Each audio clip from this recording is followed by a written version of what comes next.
Class 5th, we will start with your lesson number 3 of English, The Great Banyan.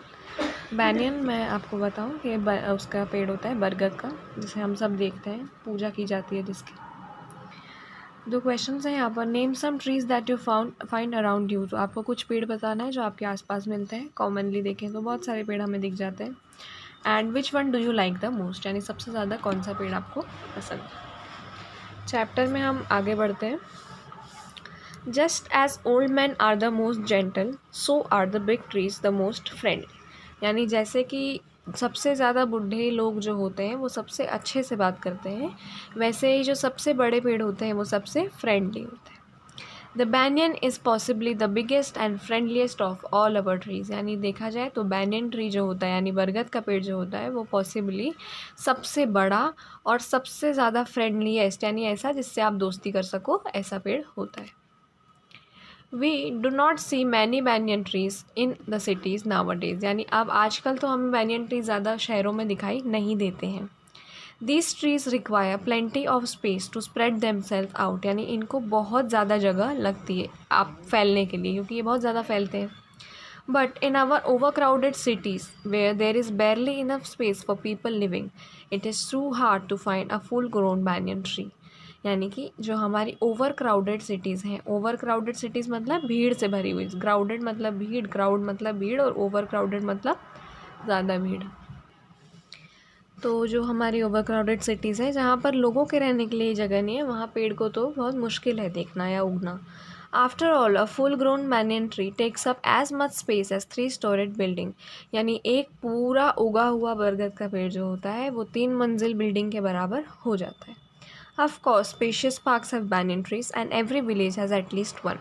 तो of course जो spacious parks रहते हैं हमारे यहाँ पर भी, उनमें ज़रूर दिख जाते हैं कभी कभार, और हर गांव में एक ना एक ज़रूर होता है। The banyan tree has what are called aerial roots. यानी बैनियन ट्री के पास होती है एरियल रूट्स। मैं आपको दिखाऊँ, ये जो लटक रही है ऊपर से, ये होती है एरियल रूट्स, हवा में लटक रही है ये। हम सब जानते हैं बाकी पेड़ों की रूट्स नीचे से होती हैं। That is its branches drop to the ground. तो ये जो ब्रांचेस है उसकी वो नीचे ग्राउंड में कर रही है, take roots again and send out more branches on their own. Therefore, after some year, the tree forms forest of its own, which is too big to be seen at once. तो क्या होता है, धीरे धीरे ये branches नीचे touch होती हैं, फिर रूट यहाँ से उग के फिर ऊपर हो जाती हैं, फिर तो ये क्या होता है, ये पूरा फैल जाता है बड़े बेस का, खुद का एक जंगल जैसा बन जाता है, जैसे एक बार में देखना भी बहुत मुश्किल है, इतना बड़ा होता है। No wonder the banyan was chosen to stand for the hair of Lord Shiva. तो कोई इसमें आश्चर्य की बात नहीं है कि भगवान शिव के बालों के लिए इसको चुना गया था, बरगद को। आगे देखते हैं। The aerial roots of banyan are like pillars supporting a great building. तो जो इसकी एरियल रूट्स जो हमने अभी देखी वो होती हैं जैसे कि किसी ग्रेट बिल्डिंग के कुछ पिलर्स हों सपोर्ट करने के लिए। The children use these roots as swings and enjoy swinging. यानी ये जो बच्चे होते हैं उसके रूट्स को स्विंग्स, झूले के जैसे इस्तेमाल करते हैं और झूला झूलते हैं। If you destroy the pillars the building will fall, so will the banyan, because it's main trunk is not very well deep rooted. तो अगर आप इसके पिलर्स को, जैसे आप किसी भी जगह के पिलर्स को डिस्ट्रॉय करोगे, ख़त्म करोगे, तो बिल्डिंग गिर जाएगी। वैसे ही बैनियन का है कि आप इसकी ये वाली जो ब्रांचेस हैं एरियल जो ऊपर से नीचे लटक रही है, इन्हें ख़त्म करोगे तो ये पेड़ भी गिर जाएगा, because it's main trunk is not very well rooted. यानी कि जो इसका मेन ट्रंक है, ये जो बीच वाला इसका तना है, ये ज़्यादा अच्छे से रूटेड नहीं होता है। It needs plenty of space to put out its supporting root. The garden and busy road side will not do because it needs twice the space the other trees need. This tree should not be planted close to a house, otherwise you might find a branch growing through your bedroom wall.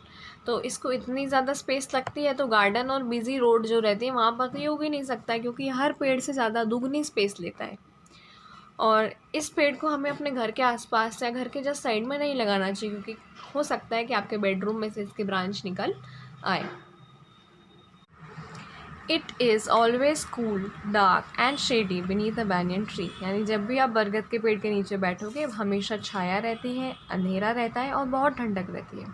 And it is a good tree for climbing. यानी चढ़ने के लिए भी एक बहुत अच्छा पेड़ है।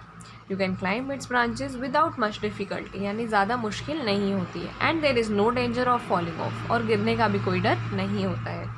It is also one of the most comfortable trees to sit on, और ये बैठने में बहुत आरामदायक होता है। One can lean against its broad trunk and read a book and nobody will trouble you. आप इसकी ट्रंक यानी जो इसका तना है सबसे बड़ा वाला, उस पर झुककर एक किताब पढ़ सकते हैं, कोई आपको परेशान नहीं करेगा। For you will be completely hidden by the broad shining leaves, क्योंकि आप पत्तियों में छुप जाएंगे। The banyan is also very hospitable. Apart from boys and girls, it gets a large number of other visitors like birds, squirrels, insects and flying foxes. यानी जो बरगद का पेड़ होता है उस पर बॉयज़ और गर्ल्स या इंसानों के अलावा बहुत सारे विजिटर्स आते हैं, जैसे कि चिड़िया, गिलहरी, कीड़े मकोड़े और फ्लाइंग फॉक्सेस। फ्लाइंग फॉक्सेस भी एक जानवर होता है जो गिलहरी जैसा ही होता है पर वो उड़ सकता है। Many interesting creatures actually live in the tree, which is full of dark private corners just right for different kinds of tenants. यानी इसके अंधेरे कोनों में कुछ ना कुछ इंटरेस्टिंग क्रिएचर्स रहते हैं। The banyan is rather like a hotel in which a number of different families live together without troubling each other. यानी जो बरगद का पेड़ होता है वो एक होटल के जैसा होता है जिसमें बहुत अलग अलग तरीके के परिवार रहते हैं एक दूसरे को बिना परेशान करे। While its young leaves are still pink and soft, they are visited by the delicate map butterfly which leaves her eggs in their care. यानी जो इसकी यंग पत्तियाँ होती हैं जो अभी सॉफ्ट होती हैं, पिंक होती हैं, उन पर मैपल बटरफ्लाई आके अपने अंडे दे देती है। And the little striped squirrel come searching for sweet and stick honey on them. So the friendly banyan offer something to every visitor. और जो स्क्विरल होती है वो इस पर शहद खाने आती है, तो ये हर किसी को कुछ ना कुछ ऑफ़र करता रहता है। Everybody carries memories of past, and in there is a kind of faith for old banyan.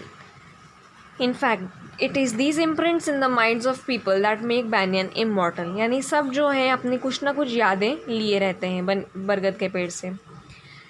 Even there is a popular belief which has the roots in its mythology that banyan is a god and people worship it. तो हम ये बहुत popular मानना है, हमारा mythology है कि जो banyan है वो पेड़ है और लोग इसकी पूजा करते हैं। हम भी जानते हैं बरगद की पूजा होती है।